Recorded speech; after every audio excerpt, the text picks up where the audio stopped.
Chapter 11. Christmas Preparations. Peggy's door was locked again, but this time it was not Ruth's fault. Peggy would have said, if questioned, that she had troubles of her own, and the chances are that it would not have occurred to her that there was anything incongruous in the selection of such a phrase to describe her Christmas preparations. The little bedroom, usually a model of exquisite neatness, in spite of its simplicity, now suggested a compromise between a church fair and a rummage sale. Articles in various stages of completion were draped over the furniture or hung on doorknobs. The bed was piled so deep that often when bedtime approached, Peggy was tempted to take to her easy chair for the night. For what of the night was left, that is to say, for Peggy was infringing sadly on those hours warranted to make one healthy and wealthy and wise, if properly observed.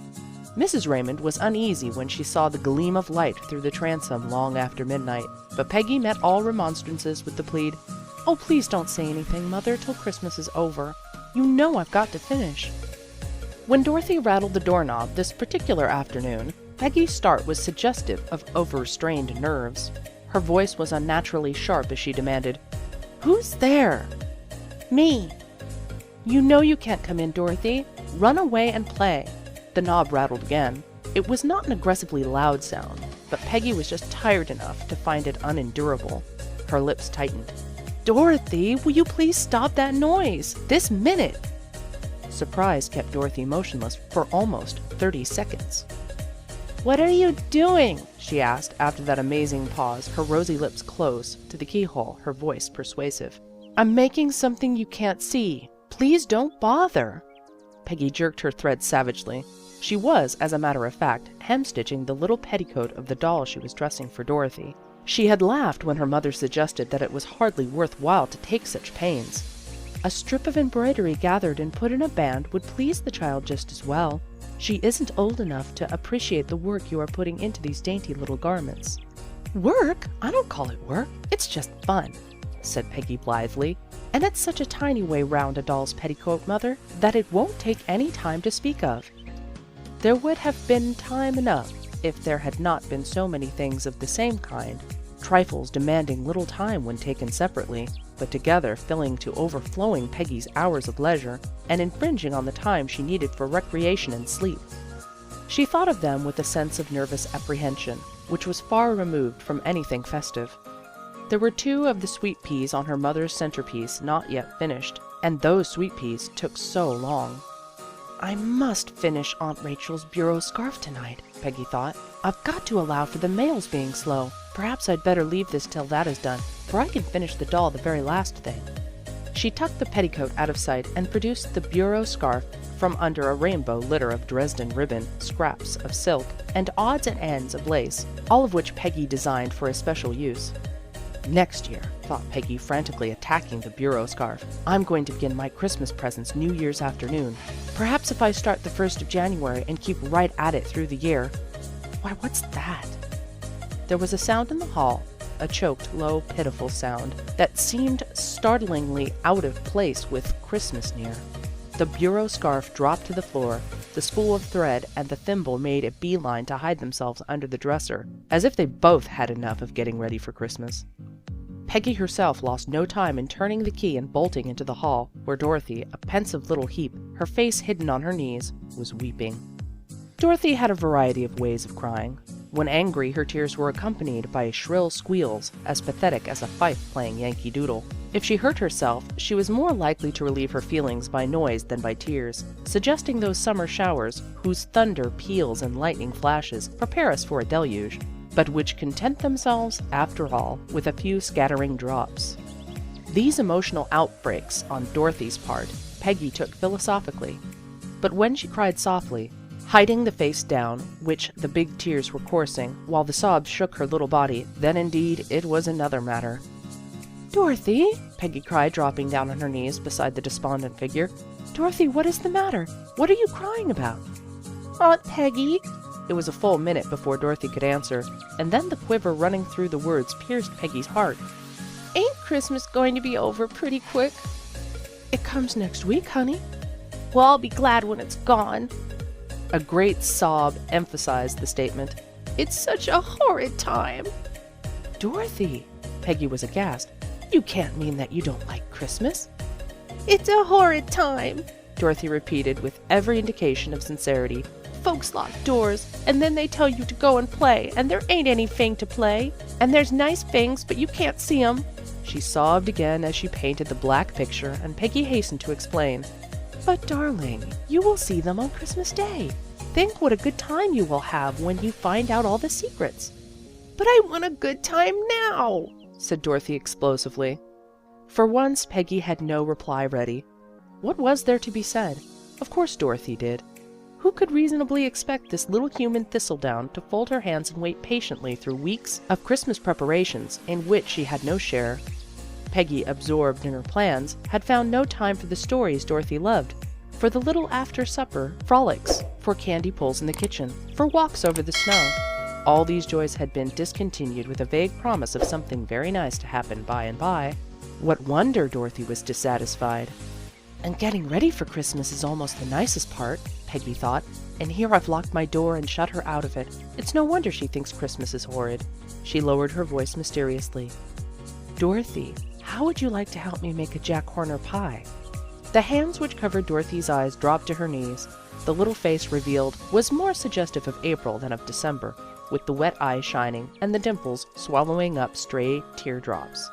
A Jack Horner pie? Repeated Dorothy in a thrilled whisper. Yes. We will put in a thumb and pull out a plum? There'll be funny plums. Come and I'll show you. But we'll lock the door, because this is our secret and nobody must know. Under the bed was a shiny tin milk pan and rolls of tissue paper, green and red. Now, I'm going to cover this pan with green paper, Peggy explained. And there'll be a pasteboard cover with a big round hole in the middle. And there's where we will put in our thumbs. And cry, what a big boy am I, added Dorothy, hopping on one foot, which with her was an indication of fascinated interest. The cover'll be all fixed with red tissue paper, and instead of plums, there'll be little presents inside. Is it going on the Christmas tree, Aunt Peggy? Dorothy squatted beside her aunt, carried away by the enchantment of the plan. And as Peggy looked at the beaming little face, the isolation of her previous preparations suddenly seemed selfish. No, this isn't for the tree. It's going on the table for the Christmas dinner. The presents aren't nice ones, you know. They're funny little jokes. Here's Dick's present, a queer little make-believe alarm clock, because he is so slow about getting up in the morning. Dick's a lazy boy to be my uncle, said Dorothy, giggling rapturously. I guess he'll be shamed when he pulls out his plum. There's a rhyme to go with it, Dorothy. That's part of the fun. Do you want to hear it? Dorothy promptly became a statuette of attention, her hands folded and her grave face flatteringly expectant, while Peggy read aloud, Dick, Dick, the sleepyhead, dearly loves his little bed. Here's a cure, 'twill work for sure. Wind it tight, set it right, and then go ahead and blow out the light. When morning comes, how the folks will stare to go to breakfast and find Dick there. That's poetry, said Dorothy, much impressed. I learned poetry once, all about Tit, Tiny, and Tittens. Did you write a poetry plum for me too, Aunt Peggy? Yes, but I mustn't read you yours. That's a surprise, but you can hear Grandpa's. You see, I'm going to give him a pen because he hates to have anybody else use his pens, and Dick's always doing it. Peggy cleared her throat.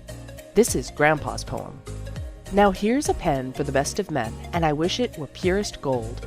It could not write, in a whole long night, half the love my heart does hold. Not for Dick's abuse, but for father's use, is the pen I here present.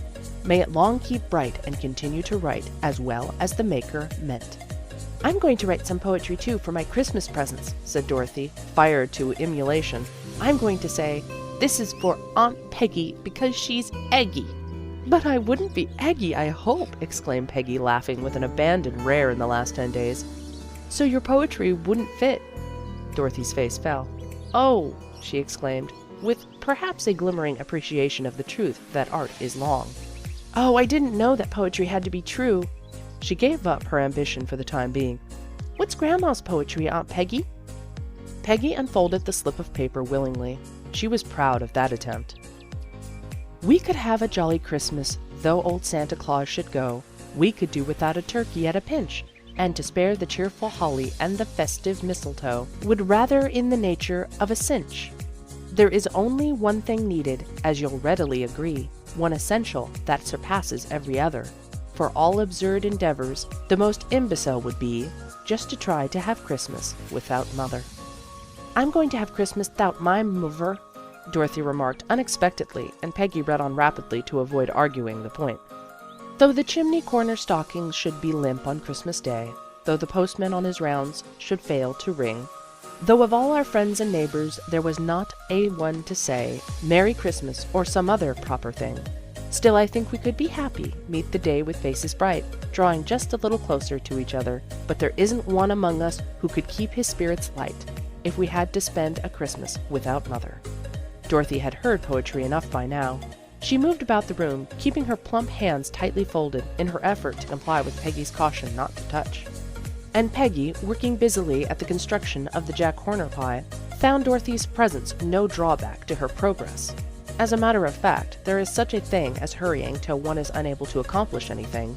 The distraction of Peggy's thoughts by the artless questions and the refreshingly original observations of her small niece was helpful rather than hindering. Her tense nerves relaxed. She laughed out half a dozen times, as if Christmas preparations were a joyful matter instead of soul-straining, nerve-wracking ordeal, through which one must pass in order to be worthy of the pleasures beyond. The Jack Horner pie was finished and tucked out of sight when someone ran up the stairs.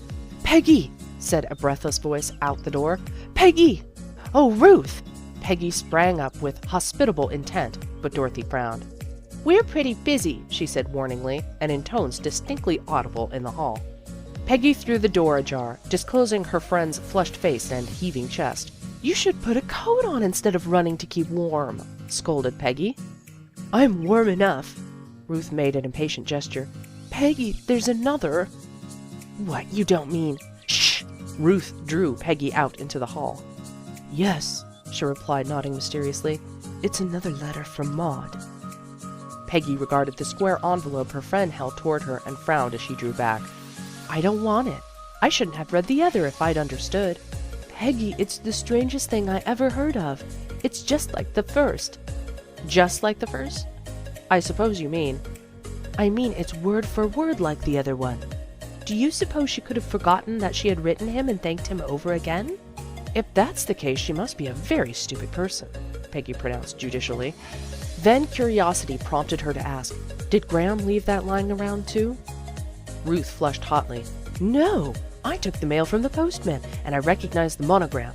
The writing didn't look natural. She must have used a different pen." Peggy refused to be diverted by the peculiarities of Maud's penmanship. "Ruth Wiley," she demanded indignantly, "do you mean to tell me that you opened your brother's letter?" Ruth squirmed. "Peggy, I just had to know what she said." "If you wanted to know what she said, you should have gone to Graham and asked him. I don't think anything very good ever comes from doing things in an underhanded way." "Don't be cross, Peggy," pleaded Ruth. "I was never so puzzled and troubled in all my life, and I want you to advise me."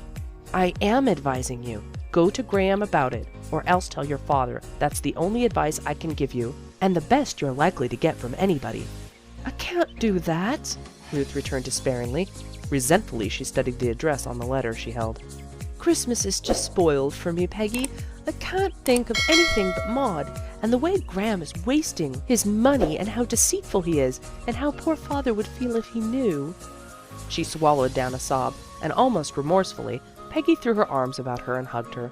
"You poor dear thing. I only wish I could help you. But honestly, Ruth, there is only one way out, and that's to be frank and above board. Even if Graham has done wrong, silly things, it's no sign that he can't be brought to reason. I'd talk to him in a minute if he were my brother." Unwelcome advice seldom seems good advice to the recipient. Ruth went away dejected, with the purloined letter in her pocket. But Peggy's remonstrances had at least one good effect. Ruth resolved that in the future she would read no more of her brother's letters without his permission. Peggy, standing in the hall, her forehead knotted over her friend's problem, felt a little twinge of shame as she recalled her varying moods of dejection and irritation during the past week. The finishing of a specified number of gifts as a specified time seemed a trifling cause for disquiet compared with the burden poor Ruth was carrying. "Aunt Peggy," a timid voice spoke from the doorway, "see what I found." Peggy whirled about. Dorothy stood on the threshold, the doll's petticoat slipped over her arm. She was studying it speculatively.